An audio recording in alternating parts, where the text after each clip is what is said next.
Direction दिया गया है राज्य को कि पोषाहार का स्तर और जीवन का स्तर अच्छा करना है। जो पीपुल ऑफ इंडिया है उसके स्वास्थ्य को प्राथमिकता के आधार पर सुधारना राज्य का कर्तव्य है। मतलब जो वर्क है उस वर्क में जो प्राथमिकता है उसे ध्यान देना होगा कि जो भारत देश के अंदर लोग हैं उनका विशेष तौर से जो है स्वास्थ्य का ध्यान रखना। अब स्वास्थ्य का ध्यान रखने के लिए स्टेट को कानून बनाना होगा और उनका जीवन का स्तर को ऊंचा करना होगा। जीवन के स्तर को ऊंचा करना होगा और जो नशीले पदार्थ हैं खासतौर से मादक पेय पदार्थ ऐसी हानिकारक औषधियां ड्रग्स उनको प्रतिबंधित करना हो। ये जो है डायरेक्शन दिया जा रहा है। अब आर्टिकल 47 में नशीली दवाओं के सेवन पर प्रतिबंध लगाने की बात की गई है और लोगों के जीवन स्तर को सुधारने की बात की गई है, ऊंचा उठाने की बात की गई सामान्य रूप से। अब सवाल ये होता है कि आखिर ये आर्टिकल को 47 को रखने की आवश्यकता क्यों पड़ी। ये सोचने की जरूरत है और हम इस नतीजे पर पहुंचते हैं कि जब हमारा देश आजाद हुआ 15 अगस्त 1947 को और पहली सरकार बनी फर्स्ट गवर्नमेंट इन इंडिया 15 अगस्त 1947 को जब हमारा देश आजाद हुआ तो एक सरकार उस सरकार में प्रथम मंत्री डॉक्टर बी आर अम्बेडकर भी थे। द फर्स्ट मिनिस्टर क्योंकि सरकार बनी तो 15 अगस्त को जो है लॉर्ड माउंट ने जो है उनको हाँ जो है मिनिस्टर बनाया, कानून मंत्री बने। और उसी दौरान ये नोटिस किया गया कि भारत के अंदर जो लोगों की स्थितियां हैं वो कुपोषण का शिकार है। कुपोषण यानी कि उनके पास खाने के लिए पर्याप्त भोजन नहीं था। जो हमारे देश के नागरिक थे उनकी शारीरिक स्थिति कुपोषण का शिकार थी, यानी कि पर्याप्त भोजन न होने के कारण उनके शरीर में बहुत सारी चीजों की कमी हो गई, जैसे आयरन की कमी हो गई, विटामिन सी की कमी हो गई, विटामिन ए की कमी हो गई। जैसे विटामिन ए की कमी हो गई तो आंखों में दिक्कत हो गई, देखने में विटामिन सी की कमी हो गई तो स्कर्वी रोग हो गया। बॉडी के अंदर जो पर्याप्त ब्लड के अंदर आवश्यक तत्व होते हैं तो नहीं थे। कम भोजन मिलने मिलने के कारण जो है वो कुपोषण का शिकार थे। अब जब कुपोषण का शिकार थे वो किन कारणों और परिस्थितियों के कारण जो है कुपोषण का शिकार हुए, ये तो जो है हमारे देश के नागरिक जानते ही हैं, ब्रिटिश भारत का। और जो है अनुसूचित जाति जनजाति पिछड़ा वर्ग के लोगों की आर्थिक स्थिति कैसे थी? पर्याप्त भोजन नहीं था, राइट टू वाटर नहीं था, पानी पीने का अधिकार नहीं था, मकान नहीं था, शरीर में बल नहीं था। तो ये जो कुपोषण का शिकार लोग थे भारत के अंदर उस समय, इनको सबसे पहला काम था कि पर्याप्त भोजन मिले, पर्याप्त भोजन मिले। पर्याप्त भोजन इनकी पहली आवश्यकता थी, क्योंकि जमीन है नहीं, उनके पास कोई रोजगार है नहीं। They were untouchables, maximum untouchables लोग की जो आर्थिक स्थिति थी बहुत दयनीय थी। वो कुपोषण का शिकार, पिछड़े वर्ग के लोग भी कुपोषण का शिकार थे, और महिलाएं और जो है पुरुष अन्य वर्ग के भी कुपोषण का शिकार थे, क्योंकि ब्रिटिश भारत में बहुत सारी समस्याएं भी थी। सामाजिक समस्याओं के साथ साथ राजनीतिक समस्याओं इत्यादि के चलते हुए जो है वो पोषण का शिकार जो थे, उसकी वजह से उन्हें पोषण की आवश्यकता, पहल कि उन्हें पर्याप्त भोजन मिले। तो आर्टिकल 47, फिर अब जो है ये तो 15 अगस्त के अंदर से जो है मैंने बताया 1947 से 26 नवंबर 1949 को जब भारत का संविधान बनकर तैयार हुआ, लागू हुआ, संविधान सभा ने अंगीकृत, अधिनियमित और आत्मार्थिक किया, और 26 जनवरी 1950 को ये पूरी तरह से लागू हुआ। तब गवर्नमेंट के ऊपर ये लायबिलिटी डाली गई स्टेट के ऊपर, आर्टिकल 47 के आधार पे कि पोषाहार स्तर, यानी लोगों को कुपोषण से बचाओ। अब भारत का संविधान लागू हो गया, राइट टू इक्वालिटी है। You have money, you have money, आपका टैक्स है, आपका पैसा है, आप जो है सबसे पहला काम जो पोषाहार की व्यवस्था करिए, लोगों को भोजन की व्यवस्था करिए, उनका पोषण जो है करिए। और पोषण करेंगे जब, तो वो कुपोषण से दूर होंगे। फिर उनका जीवन का स्तर ऊंचा करिए, जो लेवल है, जिस लेवल पर वो हैं, उनके जीवन को स्तर को ऊंचा करिए। उनका स्वास्थ्य का ध्यान रखिए। स्वास्थ्य की बात इसलिए, जिसमें विटामिन, जिसमें आयरन की कमी है, वो जो है ब्लड रक्तहीनता की बीमारी से ग्रसित है, उसके आयरन कराइए। जिसमें आयोडीन की कमी है उसको आयोडीन उपलब्ध कराइए, आयोडीन की कमी से गहरा रोग हो जाता है। विटामिन ए की वजह से आंखों में रतौंधी होती, रात में दिखता नहीं। तो ये it was the situation of the people of India that time, and they were facing this problems. तो उसको, उन प्रॉब्लम से निकलने के लिए जरूरी है कि उनका पोषण किया जाए, उन्हें कुपोषण से निकाला जाए, और फिर निकालने के साथ ही उनके जीवन के स्तर को ऊंचा किया जाए, उनके स्वास्थ्य का ध्यान रखा जाए कि उनके शरीर में जो बीमारियां हैं वो दूर। अब जो बैड एविल्स है, बैड एविल्स बुराइयां, कि हमारे जो है रिलीजन, और धर्म की बात नहीं कर रहा हूँ, कई मुस्लिम धर्म में भी शराब और नशा प्रतिबंधित है, बौद्ध धर्म में भी शराब और नशा प्रतिबंधित है। लेकिन कुछ धर्म ऐसे हैं जिसमें शराब, मदिरा, नशा, ये अलाउ है।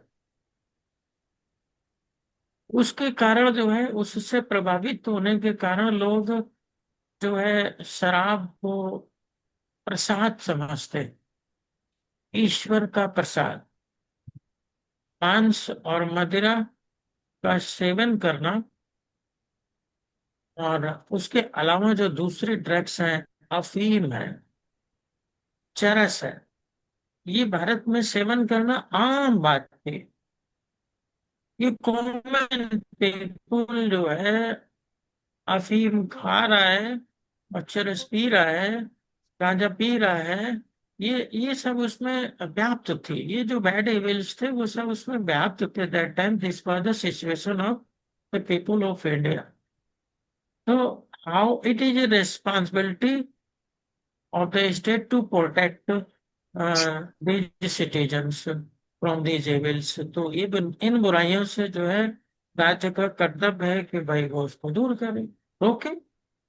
तो कैसे रोका जाएगा भाई? इसमें आर्टिकल 47 में ये भी इंक्लूड कर दिया गया कि जो है राज्य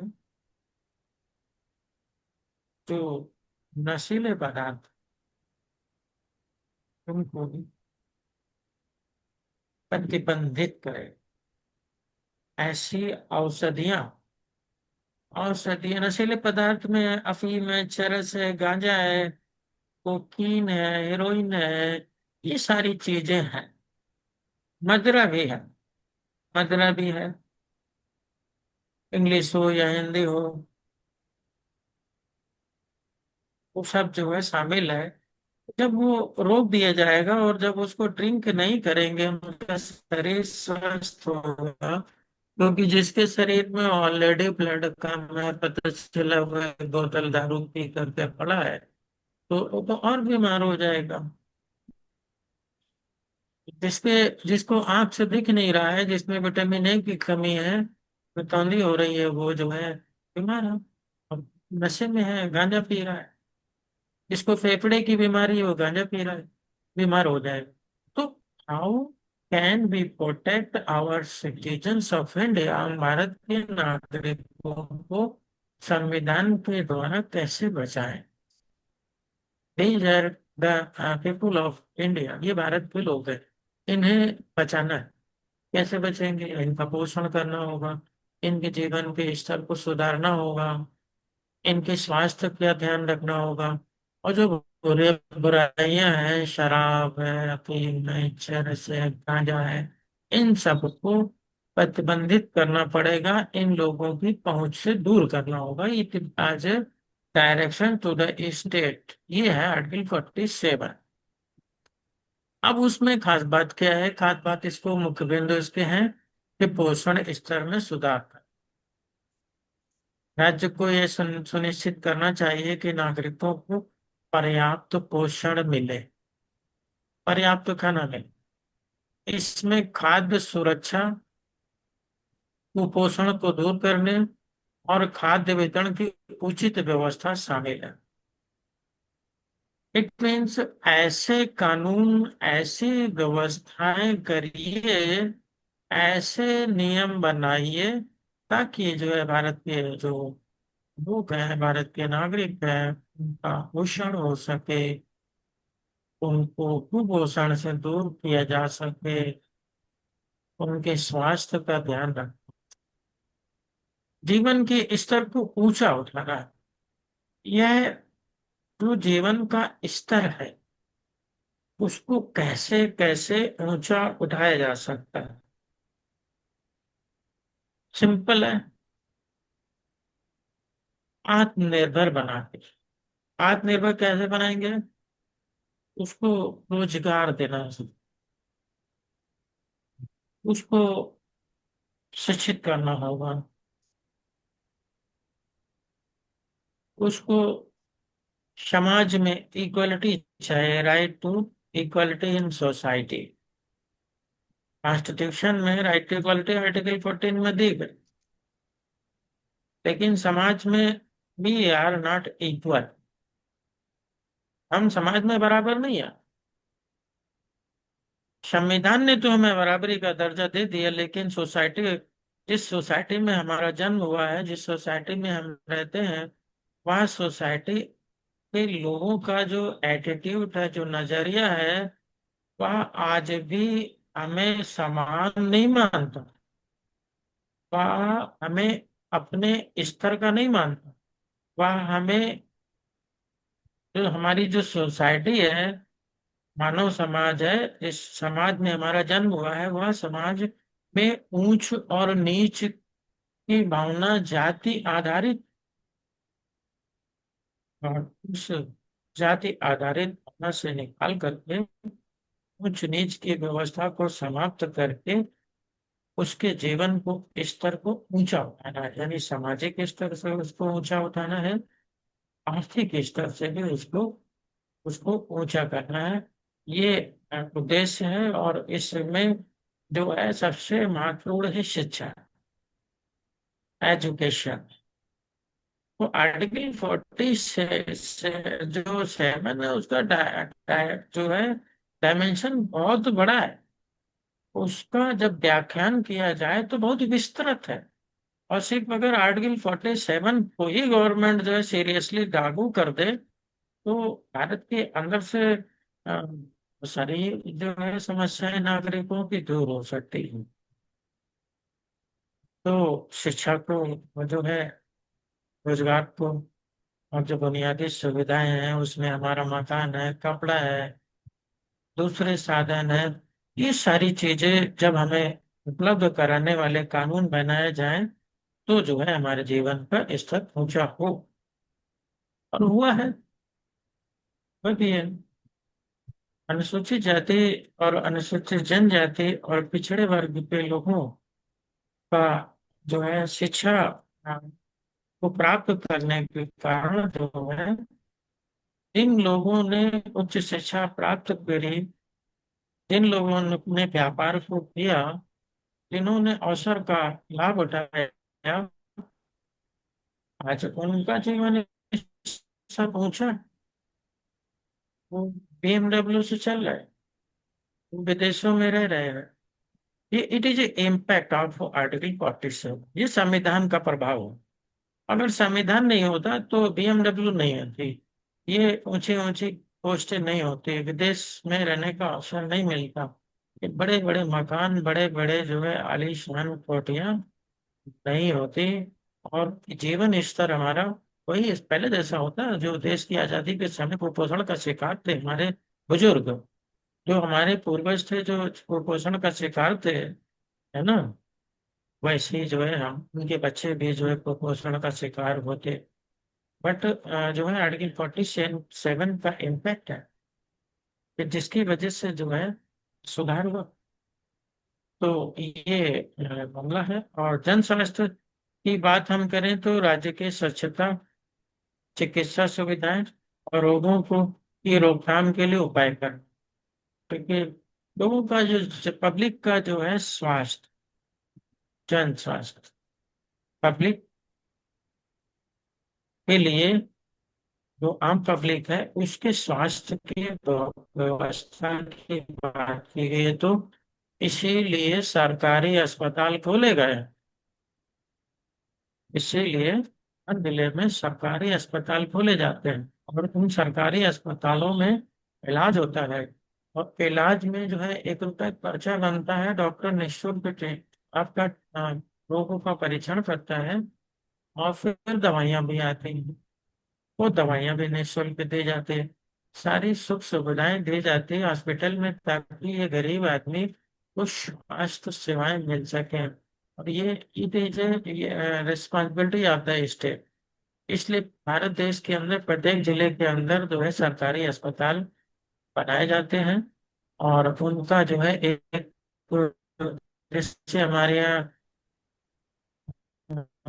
एलर्ट हॉस्पिटल है, डफरिन है, जिसमें सीएमओ बैठते हैं, चीफ मेडिकल ऑफिसर बैठते हैं। हर जिले के अंदर एक चीफ मेडिकल ऑफिसर होता है।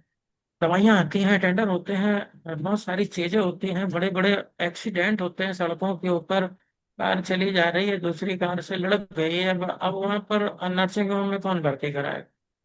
बहुत पैसा है, अरबों रुपया है। लेकिन अचानक कोई घटना घट गई सड़क पर, तो वहां से तो पुलिस उठाकर लाएगी और नजदीकी सरकारी अस्पताल में ले जाए, और वहीं इलाज होगा। तो जो है तत्काल यहाँ पर इलाज हो। फिर जब जानकारी मिलती है तो फिर लोग जो है अपने आदमी को अच्छे सुविधाएं देते हैं, लेकिन जो है ट्रीटमेंट तो तत्काल जो है गवर्नमेंट हॉस्पिटल में होता है। कोई घटना घट जाए, कोविड का इम्पैक्ट आए, तो जो है सरकारी अस्पताल, तो ये जो है स्वास्थ्य की जो सेवाएं हैं पब्लिक के लिए, वो उपलब्ध कराना, जन स्वास्थ्य में सुधार करना, उससे लोगों का स्वास्थ्य सुधार होता है। भीड़ लगती है हॉस्पिटल के अंदर, दिन भर जो है लोग लाइन लगाए रहते हैं, और जो है बहुत सारे मरीज आते हैं क्योंकि दे हैव नो मनी, उनका पैसा नहीं है इलाज कराने के लिए, वो सरकारी अस्पताल जाते हैं। जिनके पास पैसा है वो नर्सिंग होम जाते हैं, उनके लिए उनके पास पैसा है तो वो उसको देख सकते हैं। इस तरीके से मादक पदार्थों पर प्रतिबंध की बात, अनुच्छेद 45 47 के अंदर जो है इस पर रोकथाम करने की व्यवस्था की गई है। उस संदर्भ में मैं आपको बताता हूँ कि शराब, है ना, शराब जो है कई राज्यों में प्रतिबंधित है, शराब। तो आप जो है शराब पर देखिए, प्रतिबंध लोग को लेकर के भारत का संविधान कहता है। अब जो है भारत देश के अंदर आर्टिकल 47 के संदर्भ में, आर्टिकल 47 का संदर्भ ग्रहण करते हुए जो है मादक निषेध कार्यक्रम चलाया जाता है, जिसमें करोड़ों रुपया खर्च होता है। सरकारी स्तर पर विज्ञापन किया जाता है, लोगों को जागरूक किया जाता है कि ये शराब मत पिए, नशा मत करो।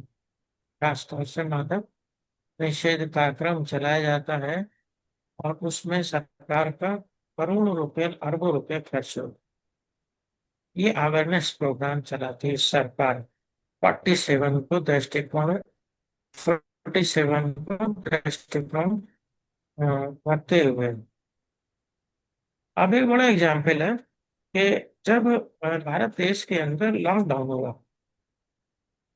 लॉकडाउन जब हुआ तो सब चीजों में समस्या आ गई। वायरस, एक ऐसा वायरस जो एक इंसान से दूसरे इंसान के स्पर्श से आ जाता था, खाने पीने की वस्तुओं से आ जाता था, तो इसलिए जो है एक व्यक्ति से दूसरे व्यक्ति में संक्रमण होता था, और उसका कोई इलाज भी नहीं था। यह पूरी दुनिया की समस्या थी, इसलिए लोग एक दूसरे से संपर्क में ना आए, इसलिए सब चीजें बंद कर दी गई। लॉकडाउन, लॉकडाउन बंद, भारत बंद। भारत बंद का मतलब सब लोग अपने अपने घरों में रहेंगे, एक दूसरे से संपर्क में नहीं आएंगे, और जो है मास्क लगाएंगे। इस तरीके से कोशिश ये की गई कि वायरस का प्रभाव फैले नहीं, ज्यादा फैलेगा, ज्यादा लोग बीमार होंगे, हॉस्पिटल में आएंगे, इलाज करना होगा, कैजुअलिटी बड़े पैमाने पर होगी, हुई भी भारत के अंदर। उसी समय जो है भारत देश के अंदर जो नशा करने वाले लोग थे, खास तौर से शराब, हमारे देश के अंदर एनडीपीएस एक्ट 1984 के अंतर्गत जो है अफीम है, चरस है, गांजा है,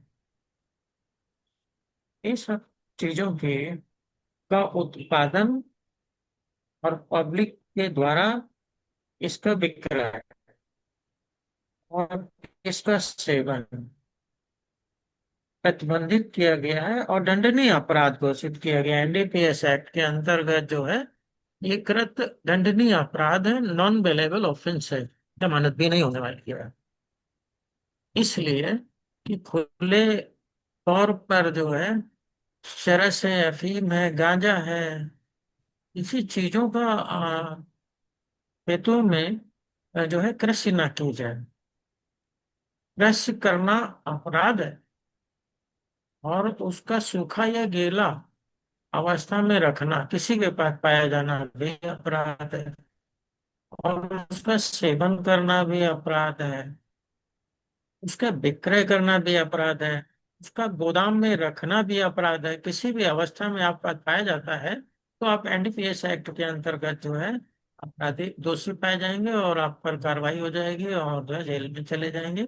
और उस ये जो ऑफेंस है, ये नॉन बेलेबल ऑफेंस है, आपकी जमानत भी नहीं होगी। इतना कठोर एनडीपीएस एक्ट बनाए, कारण मदिरा, शराब, शराब एनडीपीएस एक्ट के अंतर्गत है नहीं। शराब का विक्रय लाइसेंस के साथ होता है, और बड़े पैमाने पर जो है शराब का सेवन जो है भारत देश के अंदर होता है। अपनी अपनी क्षमता के अनुसार शराब लोग पीते हैं। जिसके पास शराब बनती कैसे है, प्यूरिफाइड होती है। हमें जानकारी ये भी मिली है मीडिया और दूसरे माध्यमों से कि जो शराब होती है वो नशा कम करती है। जब वो शराब नशा कम करती है तो बनाते समय उसमें 1 ड्रॉप जो है साइनाइड डालते हैं। ये एक ड्रॉप साइनाइड डालते हैं।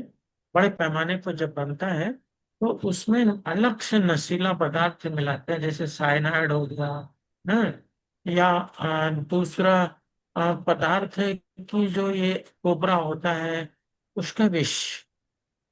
तो ये थोड़ा मात्रा में जब उसमें थोड़ा सा मिलाते हैं तो उस पूरी शराब में बड़े पैमाने पर जो है इसका प्रभाव पड़ता है। थोड़ा मिलाते हैं और फिर वो जब वो पैकिंग होकर के देसी शराब के रूप में आती है और वो फिर लोग पीते हैं, थोड़ा सा ही गिलास में डाल के पी लेते हैं और चढ़ जाते हैं। क्योंकि वो केवल शराब नहीं, वो मिक्स मिक्स शराब, और उसमें ये टॉक्सिन है, और वो बहुत खतरनाक है शरीर के लिए। और कभी कभी बाई मिस्टेक मिलाते समय 1 ड्रॉप की जगह 2 ड्रॉप हो गई, या डेढ़, थोड़ा ज्यादा मात्रा में हो गई, और उसमें अलग से डाइल्यूट नहीं किया गया, उसी की पैकिंग कर दी गई। फिर वो अगर जो है आपके पास आ जाती है और आप उसको पीते हैं तो दैट इज पॉइजन। क्योंकि वो तो पॉइजन है, पॉइजन ही मिलाया जा रहा है। तो पॉइजन होता है और उसे बोलते हैं जहरीली शराब पीकर 50 लोग मरे, 100 लोग मरे, 150 लोग मरे। पुरानी फिल्मों में जहरीली शराब के बड़े मामले आते हैं, देखा है लोगों ने, जंजीर फिल्म भी देखी होगी। तो ये ये ये जो सिचुएशन शराब की, अब भारत में शराब को बेचने के लिए और ना बेचने के लिए अलग अलग तर्क है। जैसे गुजरात है, गुजरात में शराब पे प्रतिबंध है, वहां खुले शराब बेची नहीं जाती गुजरात में, स्मगलिंग होके आ जाए।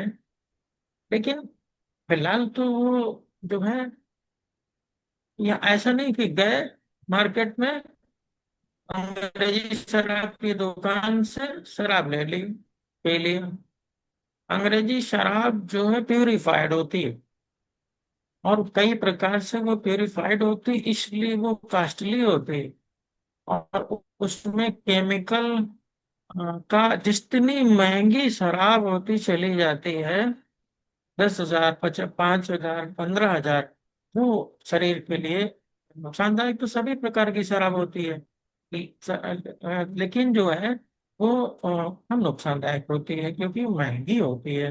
10,000 रुपए की बोतल है, और उसमें से एक पैक, पैक पॉपुलर है कि एक छोटा सा जो है पैक का ग्लास होता है, प्याला होता है।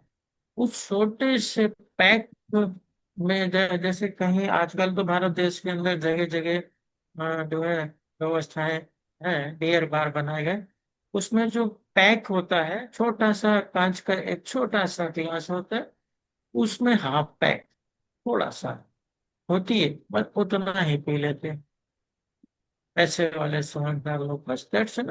हल्का सा नशा हो गया। गरीब आदमी के पैक नहीं होते, उनके बड़े वाले गिलास होते हैं, लस्सी वाले गिलास। उनके पास पैसा नहीं है, वो पैक के गिलास देखे नहीं, कभी सुने भी नहीं। और जो है वो एक बड़ा सा कांच का गिलास रखते हैं और फिर उसमें लस्सी की तरह से भर देते हैं। अब दो आदमी तीन आदमी उसको एक दूसरे के साथ मिलकर पीते हैं। और वो शराब बहुत सस्ते किस्म की होती है, और that is very dangerous for the health. शरीर में जाएगी तो लिवर लिवर किडनी किडनी सब गला देती है, और अल्प आयु में ही उनकी मृत्यु हो जाती है। और बच्चे जो है वो दूसरों पर निर्भर होते हैं, लड़कियां हैं, लड़के हैं, दूसरों पे सहारे हैं। जिन बच्चों को आपने कभी अपनी जिंदगी में जो है नहीं चाहा कि वो किसी की दास्ता करें, गुलामी करें, किसी के सामने मजबूर हो, वही बच्चे दूसरे मृत्यु होने के पश्चात होते हैं। तो ये जो शराब है, शराब का इफेक्ट है, उसको रोकने के लिए जो है प्रतिबंध की बात जो है भारत में चली। और कोविड के बाद जब हमारे देश के अंदर कोविड समाप्त होने लगा, तो हमारे देश जो है शराब ना पीने के आदी हो चुके थे। ये बड़ा महत्वपूर्ण बिंदु है, क्योंकि जिस शराब को छुड़ाने के लिए लोग डॉक्टरों के चक्कर लगाते थे, वो शराब मिल ना पाने के कारण जो है बड़े पैमाने पर जो है लोगों ने शराब को छोड़ दिया, छूट गई, मजबूरी है। तो ये हुआ कि एक केस लगाया गया सुप्रीम कोर्ट ऑफ इंडिया के अंदर, इस कोविड के प्रभाव के कारण, लॉकडाउन के कारण जो है लोगों में शराब पीने की लत समाप्त हो चुकी है। और क्यों न जो है इस शराब के उपयोग को प्रतिबंधित कर दिया जाए, यहीं पे शराब की बिक्री को समाप्त कर दिया जाए, पूरे भारत देश के अंदर शराबबंदी लागू हो। तथागत गौतम बुद्ध के अनुसार पूरे भारत देश में शराबबंदी लागू होनी चाहिए। क्यों? क्योंकि तथागत गौतम बुद्ध ने जो है नशीले पदार्थों के सेवन करने पर रोक लगाई। और जो बौद्धिस्ट हैं, तो उनको तो भारत में शराबबंदी की मांग पहले नंबर पर रखनी चाहिए, ताकि जो नैतिक समर्थन है लोगों का वो मिले। पीने वाले भी समझेंगे, और जो नहीं, जो पीने की वजह से परिवार प्रभावित होते हैं, पांच छह लोग, तो वो भी समझेंगे। और ये तो बुद्ध का उपदेश भी है। तो ये जो है बहुत धर्म के लोगों में शराब प्रतिबंधित है, इस्लाम धर्म में भी शराब प्रतिबंधित है, हराम है, शराब नहीं पी सकते हैं, शराब पी के घर नहीं जा सकते हैं। ये दो धर्म है जो नशीले पदार्थों के सेवन को प्रतिबंधित करते हैं। अब ऐसी अवस्था में जबकि कोविड आ गया है, कोविड की वजह से जो है लोगों में शराब की लत छूट चुकी है, तो क्यों ना भारत में शराब को प्रतिबंधित कर दिया जाए। इस बात की एक याचिका हम्म। घनाशेकरण ने दायर की, और शराब के उपभोग को प्रतिबंधित करने के लिए मांग। परंतु ऐसा नहीं हुआ। हुआ इसलिए नहीं है क्योंकि जो है, जो गवर्नमेंट है, उसका लॉजिक ये है कि जो है शराब से बहुत टैक्स आता है, टैक्स आता है, सरकार को राजस्व में हानि होगी। सरकार को राजस्व में हानि होगी, तो वो पहले पैसा इकट्ठा करती है, फिर उसी पैसों को इलाज में खर्च करती है, और मद्य निषेध कार्यक्रम में खर्च करती है।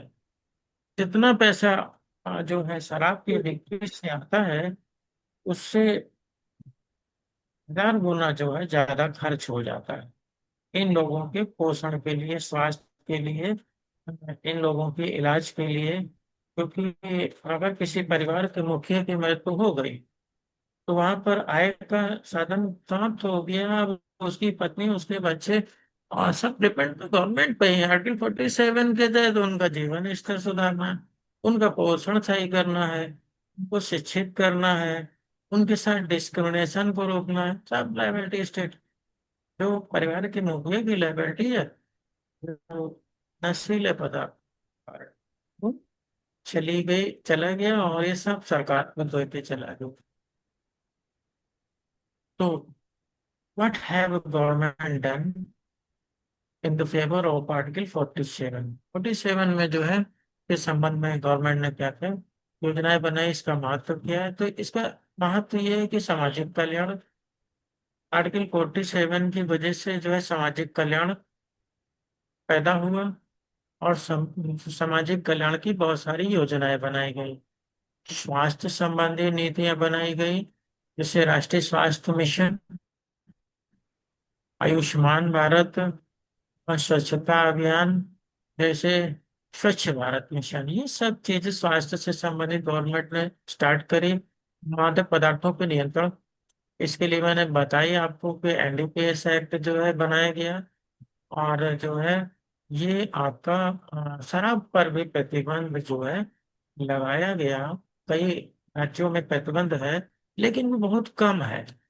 संपूर्ण भारत में शराब पे प्रतिबंध लगना चाहिए, लेकिन अभी जो है ऐसा डिमांड आ नहीं रही है। और जो है जब तक जैसा जैसे लोग होते हैं, जिस तरह के लोग होते हैं देश में, उसी तरह के कानून बनते हैं। कानून कोई स्पेशल नहीं बनता, संविधान कोई स्पेशल नहीं बनता। जैसे हालात होते हैं, और जैसे लोग होते हैं, और जैसी उनकी मानसिकता होती है, जैसी उनकी सोच होती है, वैसा ही संविधान उस देश का होता है, वैसे ही कानून बनते हैं। तो निश्चित रूप से जो है गवर्नमेंट की सोच जो है ये बदली नहीं है। इस वजह से अभी पूरे भारत में तो ये शराब पर प्रतिबंध नहीं लगाया जा सका है। और जो एनडीपीएस एक्ट है वो भी इंटरनेशनल लेवल पर जब ट्रीटी हुई है, और जो है अंतरराष्ट्रीय स्तर पर जब यह है क्या बोलते हैं, अभिसमय कन्वेंशन, उस कन्वेंशन के अंदर यह कहा गया है कि भाई जो है पूरे भारत, पूरी दुनिया के अंदर से जो है नशे को दूर करना है, मादक पदार्थों के सेवन को दूर करना है।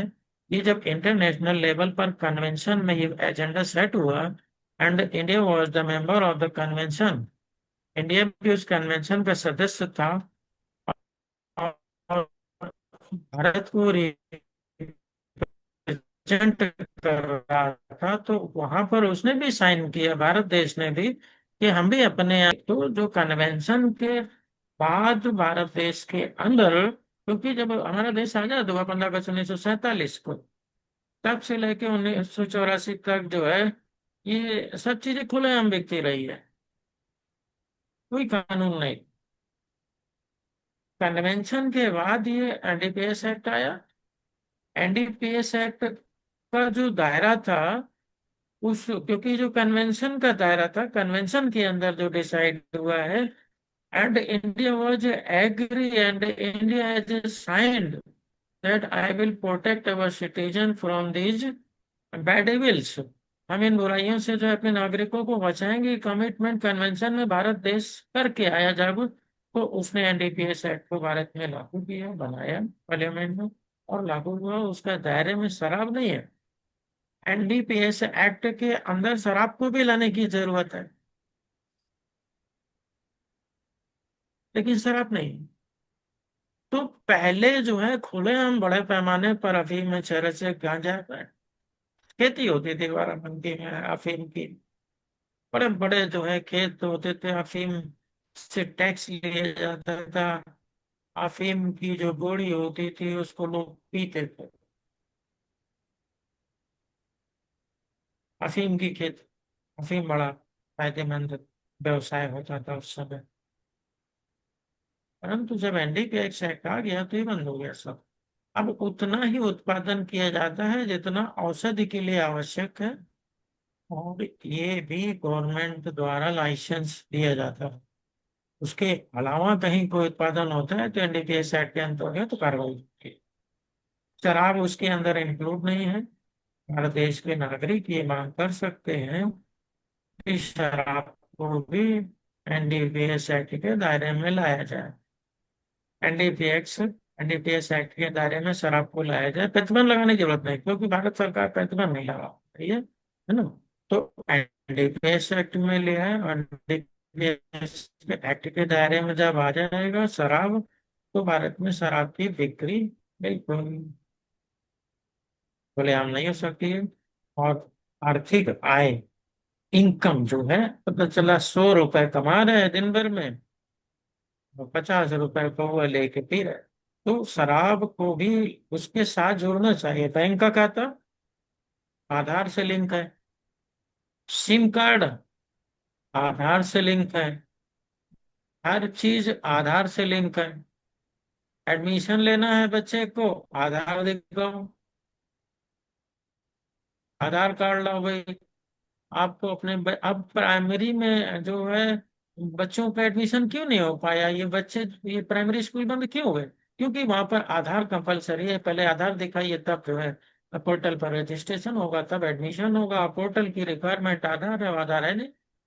तो एडमिशन के लिए आधार कंपलसरी है, बैंक में खाता खोलने के लिए आधार कंपलसरी है।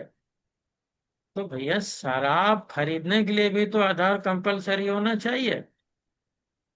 और उसका रिकॉर्ड सरकार को रखना चाहिए, क्योंकि ये एक ऐसा पदार्थ है जिससे जो है उसके शरीर को नुकसान होने वाला है, किडनी जाने वाली, लीवर जाने वाला है।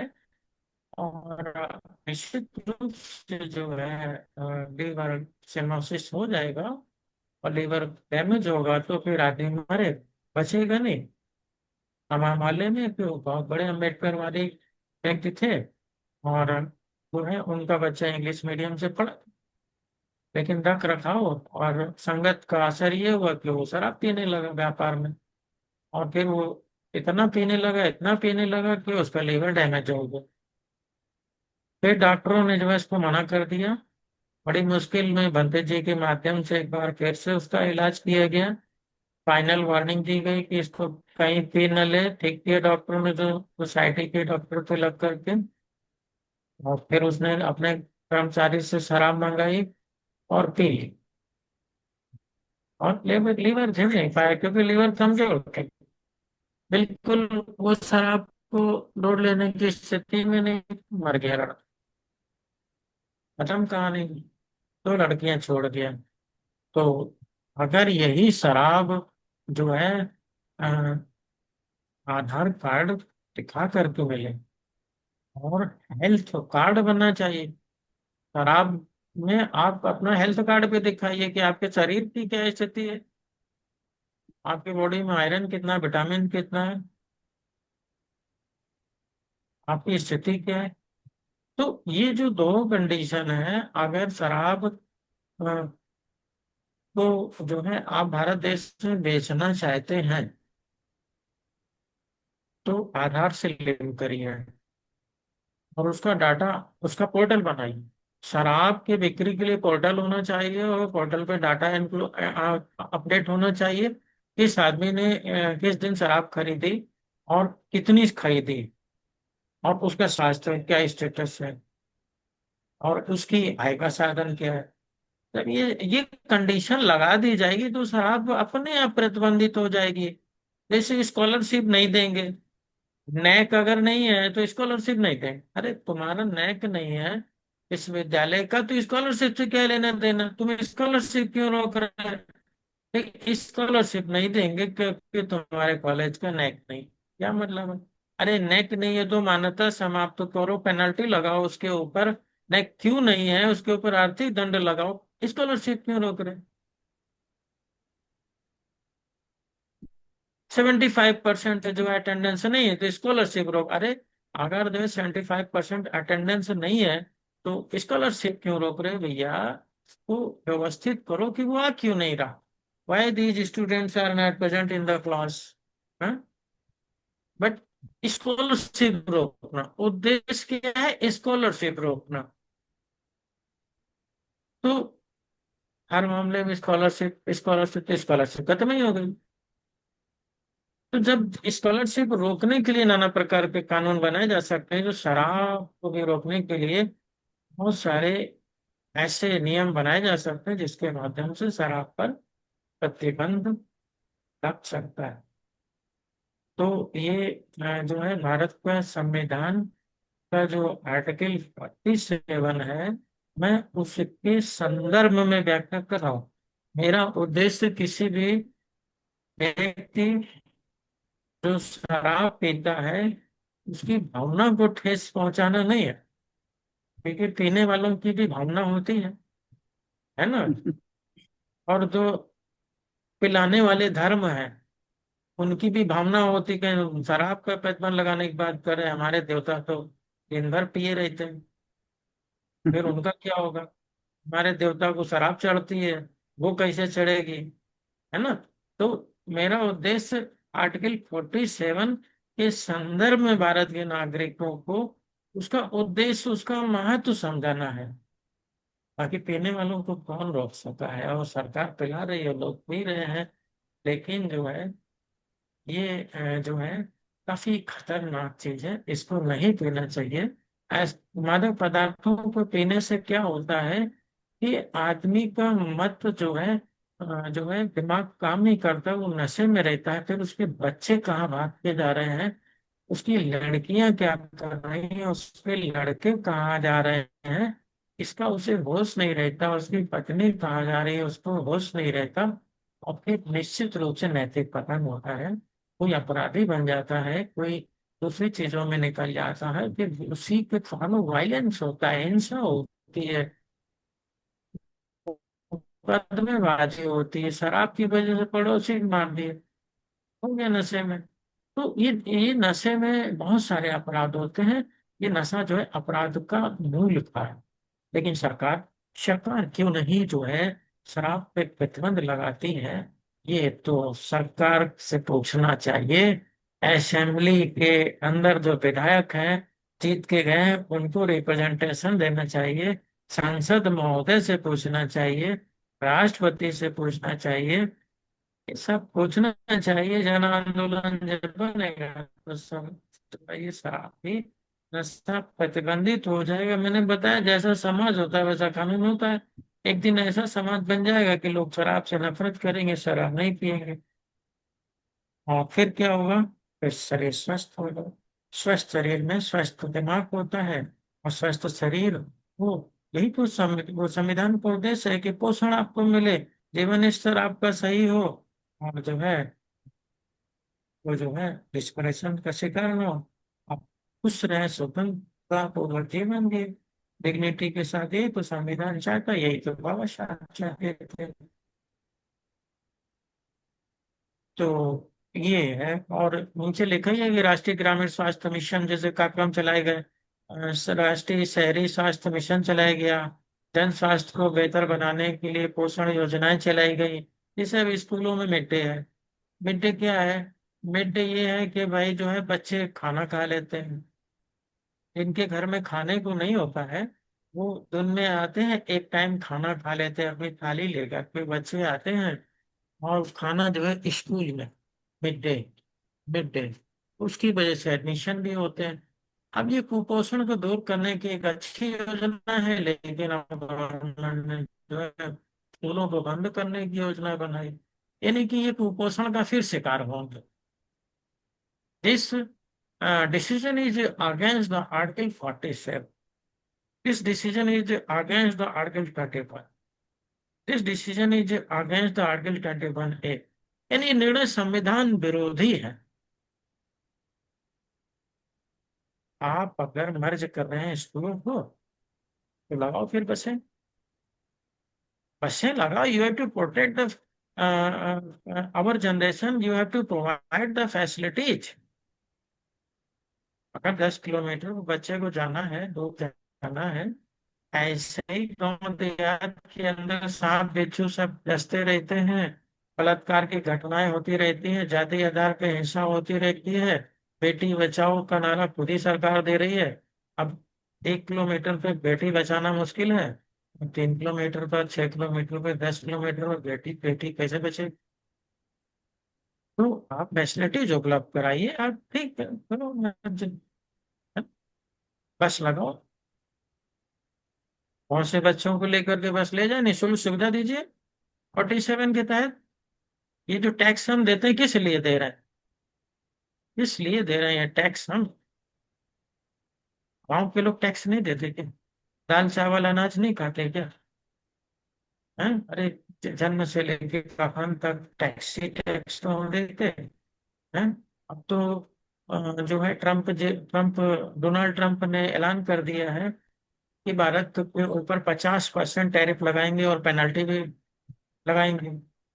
50% टैरिफ अगर लगा ही दिया है, वो थोड़ा 25 लग गया, 25 और आगे लग जाएगा। फिर डिसाइड है, फर्स्ट पेनल्टी भी अभी वो आगे आएगी। तो भारत की आर्थिक स्थिति क्या होगी? हम ऑलरेडी जो है अंतरराष्ट्रीय मुद्रा कोष से लोन ले चुके हैं, विश्व बैंक से इतना लोन ले चुके हैं कि जो है हम ब्याज नहीं दे पा रहे। हमारे देश के अंदर जो है 80 करोड़ लोग सरकार के अनाज पर निर्भर है। एक झटके में अगर सरकार अनाज देना बंद कर दे तो 80 करोड़ लोग कुपोषण का शिकार हो जाए। बहुत गंभीर मसला है ये। 20 करोड़, 80 करोड़ का मतलब आप 1 अरब 46 करोड़ भारत की जनसंख्या है। 1 अरब 46 करोड़ में जो है हम आज दुनिया में नंबर 1 पे आ गए जनसंख्या में। और ये गरीब नंगे भूखे लोगों की जनसंख्या है, जिसमें 80 करोड़ लोग भोजन के लिए सरकार पर निर्भर, सरकारी राशन पे निर्भर, सरकारी स्कूलों पे निर्भर है, सरकारी अस्पतालों पे निर्भर। उनके हाथ ऐसे फैले हुए सरकार के सामने, जिस देश के 80 करोड़ नागरिक सरकार से हाथ फैलाकर मांग रहे हो, उस देश के 80 करोड़ नागरिक कभी भी सरकार की नीतियों के विरोध में जन आंदोलन नहीं कर सकते। तो शराब के विरोध में आंदोलन नहीं कर सकते, क्योंकि उनके पास धन है नहीं। ये कमजोर, दुर्बल, भूखे, कुपोषण का शिकार 80 करोड़ लोग जो है सरकार से मांग कर सकते नहीं। तो ऐसे लोगों को क्या हमारा देश उस अवस्था में पहुंच गया जिस अवस्था में 15 अगस्त 1947 को आजाद हुए? या हमारे इनकम के स्रोत तो घट गए?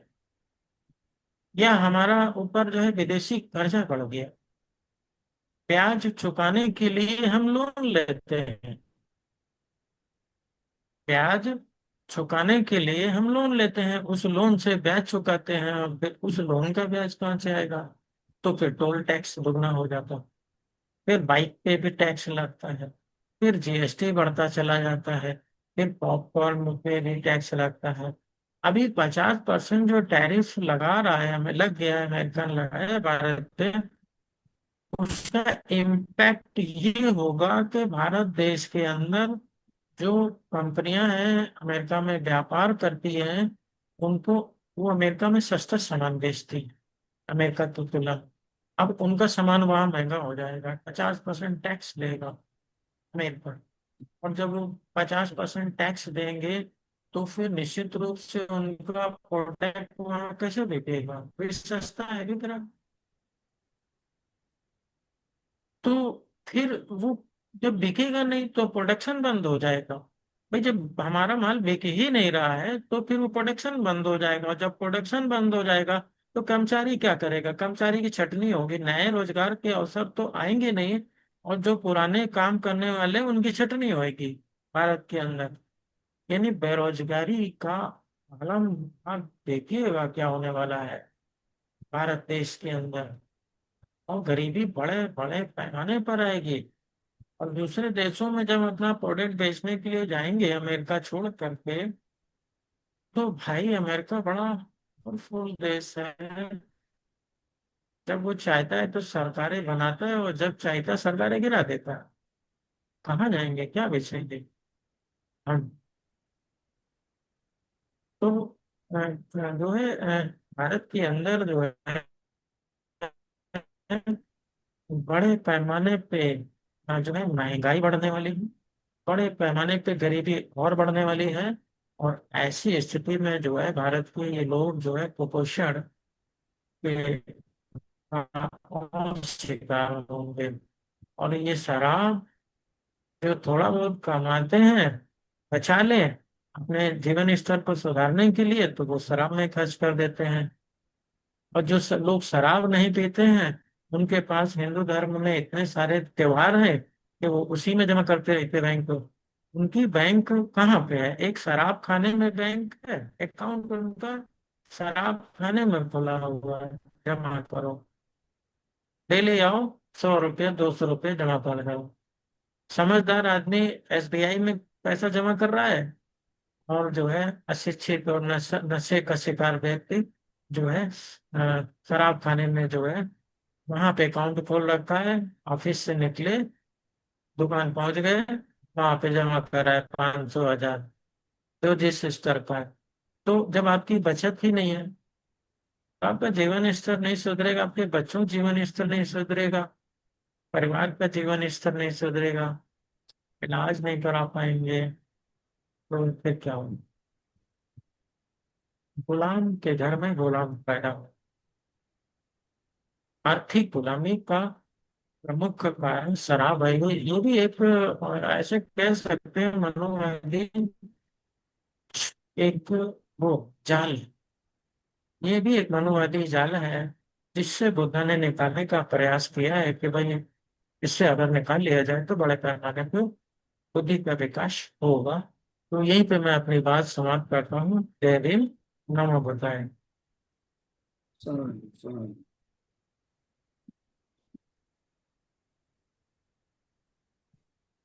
बहुत बहुत साधुवाद, बहुत बहुत धन्यवाद दीवान साहब। आपने आर्टिकल 47 को विस्तार पूर्वक समझाया। और मेरा मानना है कि आज का 47 आर्टिकल ये बहुजन समाज के लिए बहुत ही महत्वपूर्ण है। और इसका हमें बहुजन समाज में प्रचार प्रसार करना चाहिए, क्योंकि वहीं बहुजन समाज बहुत पीछे है। और अब मैं आज की अध्यक्षता कर रहे परम सम्मानीय एडवोकेट सिद्धांत गौतम जी, सचिव संविधान ड्राफ्ट कमेटी से अनुरोध करूंगा कि वो अध्यक्षीय उद्बोधन से हमें अनुग्रहित करें। सम्मानीय एडवोकेट सिद्धांत गौतम जी।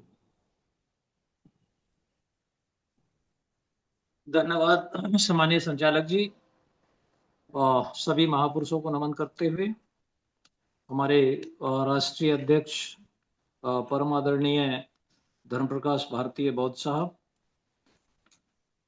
हमारे राष्ट्रीय अध्यक्ष BS बौद्ध साहब, कार्यकारी अध्यक्ष माननीय बादल सिंह बौद्ध साहब, आज के संचालक माननीय संतोष राजौरिया बौद्ध साहब, और उपस्थित अभी सभी हमारे राष्ट्रीय कार्यकारिणी के, प्रदेश कार्यकारिणी के, जिला कार्यकारिणी के सभी सम्मानित पदाधिकारियों, और अब सभी अन्य राष्ट्रीय बौद्ध महासभा के सभी सम्मानित सदस्यों को, सभी को नमो बुद्धाय, जय भीम।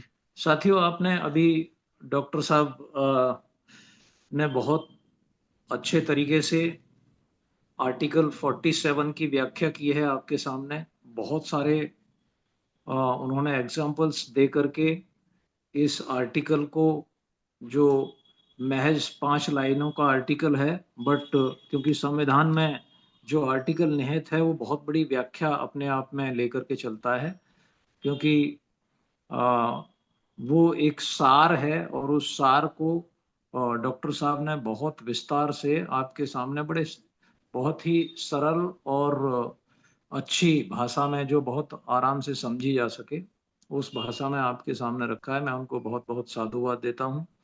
डॉक्टर साहब प्रोफेसर हैं, तो उन्होंने इस आर्टिकल के बारे में जो व्याख्या दी है इतनी विस्तार से व्याख्या दी है कि बहुत ज्यादा कुछ कहने के लिए छोड़ा नहीं है, लेकिन मैं फिर भी कुछ बातें, डॉक्टर साहब तो उपस्थित हैं अभी, मैं डॉक्टर साहब से एक निवेदन करूंगा कि डॉक्टर साहब ये जो आर्टिकल है 47 और यह आर्टिकल जो 43 से लेकर 51 तक जो डायरेक्टिव प्रिंसिपल्स हैं, ये in the form of direction है, it is not in the जी form of mandatory, it is not mandatory.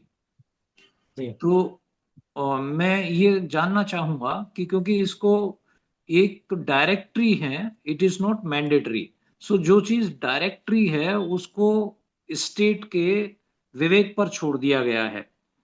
तो विवेक पर छोड़ी हुई चीज कहीं ना कहीं वो नैतिक बाध्यता पैदा करती है, ना कि कानूनी बाध्यता। ऐसा मेरा मानना सही है?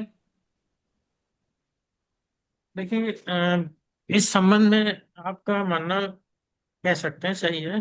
एक्चुअली में पार्लियामेंट के अंदर जब बाबा साहब ने डायरेक्टर प्रिंसिपल को रखा, तो बाबा साहब का मजाक उड़ाते हुए ये कहा गया कि ये कंगाल बैंक का एक चेक है जो कभी कैश नहीं होगा। हम्म। ये है तो बड़ा, 10 अरब का है, लेकिन ये यस। ऐसी बैंक में है जो कैश नहीं होगा कभी। यस तो नहीं होगा। इस डायरेक्टर प्रिंसिपल का कोई फायदा नहीं है, हम्म। फायदा नहीं रखने का कोई लाभ नहीं है, क्योंकि हाँ। ये तो सरकार की इच्छा पर डिपेंड करता है, वो उसको माने या ना माने। अगर जी। वो नहीं मानती है तो आप हम्म। न्यायालय के द्वारा जो है न, आपको बताइए कि न्यायालय द्वारा प्रवर्तन ही नहीं है, हम्म। न्यायालय से आप इसको अधिकार के रूप में मांग नहीं सकते, क्योंकि ये हाँ, नहीं सर। आपका अधिकार नहीं है, ये हम्म। उसके लिए डायरेक्शन है और ये उसका कर्तव्य है, ये स्टेट का नैतिक कर्तव्य। कर्तव्य है। जी। अब कर्तव्य, अब तो बाबा साहब ने कहा उसका जवाब देते हुए कि ये जो है मूल्यहीन नहीं है, ये हम्म। डायरेक्टिव प्रिंसिपल मूल्यवान है। क्यों मूल्यवान है? कि जब हमारे देश के नागरिक इस संविधान को पढ़ेंगे और पढ़ने के बाद 47 को समझेंगे और समझने के बाद देश की जनता जो है हाँ। सरकार से अपेक्षा करेगी कि 47 का क्या हुआ। हम्म। ठीक है, आप ही को करना है, इट इज योर ड्यूटी, करो, हम्म। बनाओ, हम्म। हम्म। बनाओ, हम्म। पोषण करो हम्म। है। और हम्म। अगर वो नहीं करती है तो सरकार को इसी डायरेक्टिव प्रिंसिपल, क्योंकि डायरेक्टिव प्रिंसिपल वेलफेयर प्रोविजंस है, ये हम्म। आर्थिक एजेंडा, ये आर्थिक सामाजिक हम्म। एजेंडा है जो हम्म। हमारे सर्वांगीण विकास का एक माध्यम है। और हम्म। इसको जब आप लागू नहीं कर रहे हैं, इस पर कानून नहीं बना रहे हैं, तो हम आपकी सरकार को वोट नहीं देंगे। रिप्रेजेंटेशन इस पर ये होगा, वोट नहीं पड़ेगा, सरकार पलट देगा, ये डायरेक्टर हम्म। प्रिंसिपल। ये बाबा साहब ने लॉजिक दिया। जी। Thank you. लेकिन गवर्नमेंट जो है, गवर्नमेंट तो गवर्नमेंट, हमने बताया आपको, जो हाँ। उसे करना है वो करेगी, जिससे नहीं करना है तो वो नहीं करेगी। जी। तो यहाँ जो रूसो का सिद्धांत है, रूसो जी जो कहता है वो बिल्कुल डेमोक्रेसी में वो लागू होता है कि government of the people, by the people and for the people. तो जो गवर्नमेंट है वो हमारी नौकर है, गवर्नमेंट हमारी नौकर है, सरकार हमारी नौकर है, और सरकार हम हैं। हमने सरकार को आदेश दिया है कि आप हमारे लिए ये काम करो। जी तो इसका मतलब यह है कि जो नैतिक बल है वो जब स्वतंत्रता प्राप्त हो जाती है, तो स्वतंत्रता प्राप्त होने के बाद में हमें वोट का राइट मिल जाता है, और वोट का राइट मिलने के बाद किसी भी देश के नागरिकों के हाथ में सरकार बनाने का, सरकार बिगाड़ने का अधिकार आ जाता है। तो ये डायरेक्टिव प्रिंसिपल उन नागरिकों के ऊपर एक नैतिक दायित्व देते हैं कि तुमने वोट दिया है नौकर चुनने के लिए, और वो नौकर तुम्हारी वोट की मंशा के हिसाब से, मीन्स आपकी इच्छा के मुताबिक वो नौकर काम नहीं कर रहा है। अब आपका दायित्व तो ये बनता है कि आप उस नौकर को हटाएं, उस बिल्कुल नौकर हटाए। को हटाएं। जी तो ये नैतिक दायित्व न केवल सरकार के ऊपर बल्कि ये नागरिकों के ऊपर थोपा गया है कि ये तुम्हारा नैतिक दायित्व है कि तुम्हारा नौकर तुम्हारी इच्छा के मुताबिक काम नहीं कर रहा है, अब उस नौकर को हटाने का समय आ गया है, क्योंकि ये संविधान ने आदेश दिया था कि तुम्हें ये काम करने हैं। आर्टिकल 43 से लेकर के 51 तक ये काम करने हैं, उसने नहीं किए। अब तुम्हारा नैतिक दायित्व है कि आप अपनी वोट के अधिकार को वापस लें और नौकर को हटाएं उस कुर्सी से। तो ये एक नैतिक दायित्व नागरिकों के ऊपर भी कास्ट करता है। बिल्कुल बनता है। जी। और इसीलिए ऐसा लगता है मुझे कि भारत देश के नागरिकों को संविधान पढ़ाया ही नहीं गया, क्योंकि पढ़ाया नहीं गया, इसलिए आज जानते हैं कि वो नौकर जी हैं जी जी। और वो क्योंकि हमें हम अभी तक बताते क्या रहे है, कि तुम नौकर हो। अभी तक हम क्या है, गवर्नमेंट को सरकार मान मान बैठे हैं, हाँ, वो मालिक गवर्नमेंट है। को, जबकि जब सरकार हम हैं, गवर्नमेंट हाँ, हमारी नौकर है। ये संविधान बिल्कुल सही। संविधान को जी, पढ़ने के बाद हम आप जान गए कि वो नौकर है। वो और नौकर है। देश के 99% लोग मतलब ये जानते हैं कि सरकार हमारी मालिक है, हम नौकर है। जी तो अभी जी। तो संविधानवाद को भारत में लाना है। लाना है, बिल्कुल बारीकी से हर नागरिक को ये संविधान चीज कब आएगा? समझना जब जरूरी है। संविधान की बात लोग करने लगेंगे, जैसे हम्म, आपने करी हमने करी है। ये ये जो है, जैसे जैसे ये वीडियो है रिकॉर्ड हो रहा है, आपका हमारा बातचीत हो रही है, ये पूरे देश के अंदर फैलना चाहिए सोशल मीडिया के प्लेटफॉर्म जी से। जी। लोग सुने हम्म, समझे, ये एक माध्यम है। जो ये जो हमारा आपका डिस्कशन है, जो ये आज वीडियो आया, लोगों ने बातचीत करी है, ये फैलना चाहिए। और सोशल मीडिया पर जब ये फैलेगा तो लोग जानेंगे सुनेंगे, संविधानवाद आएगा। जब जी। संविधानवाद आएगा तो नौकर को नौकर की हैसियत बतानी पड़ेगी। नौकर को नौकर की हैसियत बनानी पड़ेगी और जनता को अपनी ताकत का एहसास होगा कि भाई सरकार तो हमारी नौकर है वो, हाँ, जबकि वो सरकार हमारे अधिकारों को छीनने का काम कर रही है। सरकार का आज काम है हमारे आदेश का पालन करना। आज देश के 300 सांसद जो है, मैंने इलेक्शन कमीशन से मिलने के लिए जा रहे थे, अरेस्ट कर लिए गए। 300 सांसद, जी 300 जी जी। मतलब आधा भारत देश। हम्म आधा भारत देश जो है, करीब करीब जैसा हमने देखा है, वो मतलब आधा भारत देश इलेक्शन कमीशन से मिल नहीं पा रहा है। हम्म। दिस इज द तो सिचुएशन ऑफ आवर कंट्री।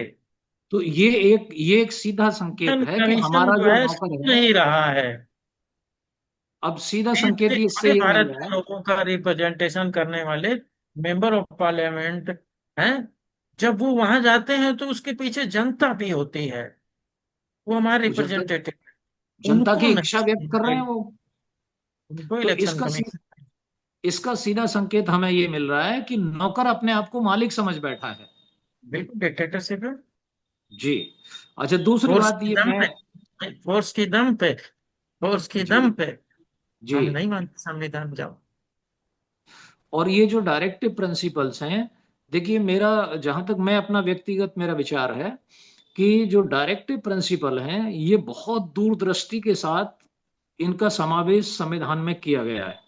बहुत हम इस देश में राजशाही व्यवस्था से निकल करके आए, तो औपनिवेशिक जो है गुलामी के शिकार हुए। राजशाही व्यवस्था से निकल के आए तो औपनिवेशिक गुलामी के शिकार हुए। और उन दोनों ही व्यवस्थाओं में समान अधिकार नागरिकों के पास नहीं थे। एक बहुत बड़ा तबका, जिसको मैं कहता हूं कि जो 5P, mental power, money power, muscle power, man power and will power, मतलब बहुत बड़ा तबका इन 5 ताकतों से महरूम था भारत में। अगर आप इस डायरेक्टिव प्रिंसिपल्स को हम देखें तो इससे पहला ही आर्टिकल आपने 46 जो एक्सप्लेन किया होगा कि उसमें शेड्यूल कास्ट शेड्यूल ट्राइब्स के लिए स्पेशल प्रोविजन किए जाएं उनके इकोनॉमिक एंड एजुकेशनल इंटरेस्ट के लिए। तो उन्होंने, बाबा साहेब अम्बेडकर और संविधान सभा के जितने भी सदस्य थे, उनमें सामाजिक न्याय की धारणा रखने वाले बहुत सारे लोग थे। लेकिन परम पूज्य बाबा साहेब अम्बेडकर उस भावना को सर्वोपरि मान करके चल रहे थे। क्यों? क्योंकि उन्हें मालूम था कि मेरे लोगों को इस देश में इन 5 ताकतों से महरूम के ही गुलाम बनाया गया है। क्योंकि इनको ना पढ़ने का अधिकार दिया गया, ना पढ़ने का अधिकार नहीं हुआ इनके पास, तो इनके पास पैसा नहीं आया। पैसा नहीं आया तो दवाई गोली, पेट में रोटी, लत्ता कपड़ा, मकान दुकान अच्छे नहीं मिले, तो इनका ये बाहुबल चला गया, मसल पावर चली गई। और ना इनके पास मेंटल पावर रही, ना मनी पावर रही, और ना इनकी मसल पावर रही। तो जब ये तीनों पावर नहीं रही, तो इनकी जो मैन पावर है उस पर एक म्यूचुअल कॉन्फिडेंस नहीं रहा, ये बिखर गए। और बिखरने के कारण क्या हुआ कि इनका मनोबल टूट गया। तो ये पांचों की पांचों ताकतें टूटने के कारण इस देश का बहुजन समाज गुलाम रहा। तो बाबा साहेब अम्बेडकर ने डायरेक्टिव प्रिंसिपल्स के माध्यम से और फंडामेंटल राइट्स के माध्यम से, फंडामेंटल राइट्स जो एनफोर्सिएबल हैं, जिनके लीगल सैंक्शन है उनके पीछे, लेकिन डायरेक्टिव प्रिंसिपल्स के पीछे जो एक मोरल पावर है, वो मोरल पावर जो है एंट्रस्ट की सिटीजन्स को, कि भाई you have to provide this thing to each and every citizen, तब वो बराबरी पे आएगा। क्यों? क्योंकि उनके दिमाग में ये था कि भाई देश में सब, पहले क्या था कि भाई क्षत्रिय है तो वही सेना में जाएगा, ब्राह्मण है तो वही शिक्षा का काम करेगा, वैश्य है तो वही व्यापार का काम करेगा, शूद्र है तो वो सेवा करेगा। लेकिन जब संविधान लागू हो गया तो वो व्यवस्था, जो वर्क डिवीजन था वो समाप्त हो गया, कास्ट के साथ और वर्ण के साथ जो वर्क डिवीजन था वो समाप्त हो गया। तो अब सारे काम सब लोग करेंगे। जब सारे काम सब लोग करेंगे तो सबको सक्षम होना जरूरी है। हर जाति का आदमी सेना में जाएगा, हर जाति का आदमी खेल कूद की प्रतियोगिता में जाएगा, हर जाति का आदमी जो सार्वजनिक सेवाएं हैं उनमें जाएगा, पुलिस में जाएगा, पैरामिलिट्री फोर्सेस में जाएगा, और वो समाज में अपनी क्षमता के हिसाब से वो कुछ उद्यम भी करेगा, तब जाकर के वो देश के विकास में अपना योगदान दे पाएगा। तो जब हर नागरिक को देश के विकास में योगदान देने के लिए, सक्षम बनाने के लिए ये मूलभूत सुविधाएं देने का दायित्व, नैतिक दायित्व सरकारों के ऊपर दिया गया। तो मैं समझता हूं कि हमारे लोगों को इस चीज की जानकारी होना बहुत जरूरी है। अभी हम सरकार को मालिक मान करके चल रहे हैं, जबकि सरकार हमारी नौकर है। और उस नौकर को इस बात का एहसास कराने के लिए कि जो जो ये हमारे डायरेक्टिव प्रिंसिपल्स हैं, ये हमारे आदेश हैं तुम लोगों को, और तुमने इन आदेशों का पालन नहीं किया, या हमारी इच्छाओं के अनुरूप काम नहीं किया, हमारी भावनाओं का सम्मान नहीं किया, जो तुम्हारा नैतिक कर्तव्य था, जो आपको सौंपा गया था, वो नहीं किया, इसलिए आप कुर्सी पे बैठने के लायक नहीं है। इसलिए हम अब आपको कुर्सी से उतारने का काम करेंगे, उसी ताकत के माध्यम से, जिस ताकत के माध्यम से हमने तुम्हें कुर्सी पे बैठाया था, उसी ताकत के माध्यम से हम तुम्हें उतारने का काम करेंगे। तो ये डायरेक्टिव प्रिंसिपल्स एक तरीके से नागरिक के लिए भी डायरेक्शन है। तो बिल्कुल है। समय काफी हो गया है और ये जी। बहुत विस्तार से चर्चा करने का विषय है। तो आगे ये आपसे फिर रूबरू अगर होंगे। आपने बहुत अच्छे तरीके से इसका विस्तार से खंडन किया है। मैं आपका बहुत बहुत साधुवाद देता हूँ, सभी श्रोताओं का बहुत साधुवाद देता हूँ, और मैं सभी का साधुवाद देता हूँ कि समय निकाल करके सब लोग अपने आप को एक अच्छा जागरूक नागरिक बनाने के लिए इस संविधान की वेबिनार में शामिल होते हैं। बहुत बहुत धन्यवाद आप सभी का। नमो बुद्धाय, जय भीम। बहुत बहुत साधु गौतम साहब, आपने ज्ञान का भंडार है, आपने लोगों को अनुग्रहित किया। अब मैं सभी साथियों से अनुरोध करूंगा कि सभ्य सत्ता शुरू की जाए।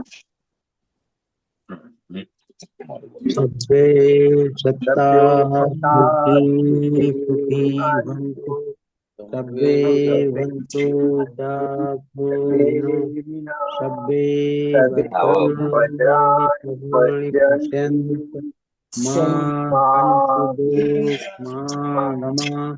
सभ्ये सत्त्वा सुखी भवन्तु, सभ्ये भवन्तु सुखिनः, सभ्ये भद्राणि पश्यन्तु मा कश्चित् दुःखमागमः।